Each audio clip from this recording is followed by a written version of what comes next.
I would first like to give you a brief background on Mother Teresa, the so-called Saint of Calcutta. Then I will discuss why I say, a so-called saint. Mother Teresa was born Agnes Gonzaboyaku in Skopje, Macedonia, on August 26, 1910. At the age of 18 she left home and joined the Sisters of Loreto, which is an Irish community of nuns with missions in India. After training for a few months with a convent in Dublin, she was sent to work in India. Agnes Boyaku took her vows to be a nun on May 24, 1931. In 1948 she received permission from her superiors to leave the convent school she had taught at since 1931 and devoted herself to working with the poorest of the poor in the slums of Calcutta. Mother Teresa received permission from the Vatican on October 7, 1950 to start her own order, the Missionaries of Charity, whose primary task was to love and care for those people that no one else would. In 1965 the society became an international religious family by decree of Pope Paul VI. Some of the awards that Mother Teresa received were, the Pope John XXIII Peace Prize, 1971, and the Nehru Prize for her promotion of international peace and understanding, 1972. She also received the Balzan Prize, 1979, the Nobel Peace Prize, 1979, and the Templeton and Magsaysay Awards. What most people know about the Missionaries of Charity came from a documentary about her order from 1969. The church and mainstream media refused any ideas from critics as not worth following. Now on to the unpleasant truth behind the squalid conditions that these poor people suffered in under the care of this order. I will be discussing accounts from a volunteer of the Missionaries of Charity as well as a former sister of the order. We will also hear from a documentary filmmaker/reporter, both of whom had seen firsthand what life was actually like in these aptly named homes for the dying. First, I would like to bring to you a man named Donald McIntyre, who is an investigative journalist. He went undercover as a volunteer in her flagship home in Kolkata, India. His description as to what he saw is distressing at best. Here is his account of what he saw in this home for disabled boys and girls.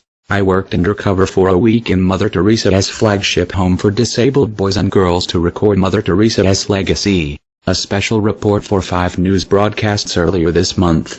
I winced at the rough handling by some of the full-time staff and missionary sisters. I saw children with their mouths bagged open to be given medicine, their hands flaying in distress, visible testimony to the pain they were in. Tiny babies were bound with cloths at feeding time. Rough hands wrenched heads into position for feeding. Some of the children wretched and cuffed as rushed staff crammed food into their mouths. Boys and girls were abandoned on open toilets for up to 20 minutes at a time. Slumped, untended, some dribbling, some sleeping. They were a pathetic sight. Their treatment was an affront to their dignity, and dangerously unhygienic. The first time I read this, I was absolutely sickened at the thought of children, no matter where they live, being treated in such an inhumane condition. Now this account alone I would not just take at face value, so I did some more digging and found out some other unfortunate tidbits of knowledge.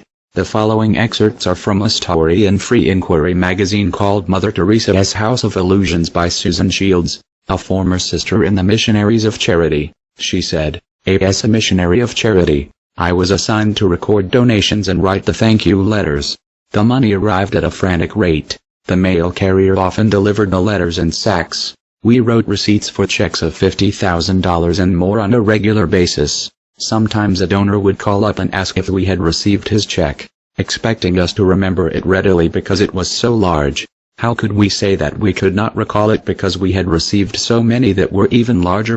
In that same article she describes an obvious hypocrisy. She states, "Our Constitution forbade us to beg for more than we needed.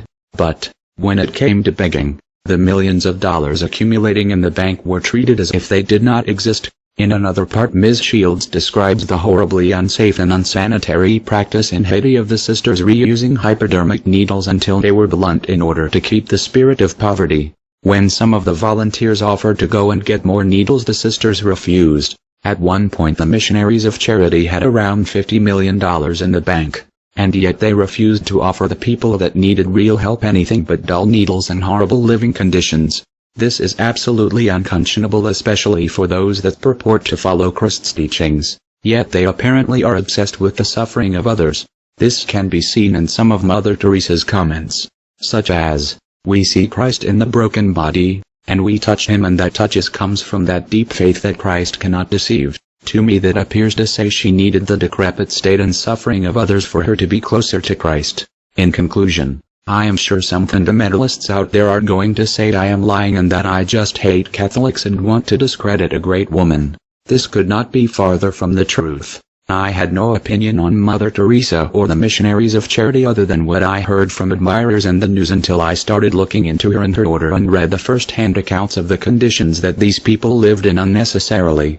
Yet the blissfully uninformed seem to hold people like Agnes and others who walk around with undeserved adulation as society looks the other way when it comes to the atrocities that they commit.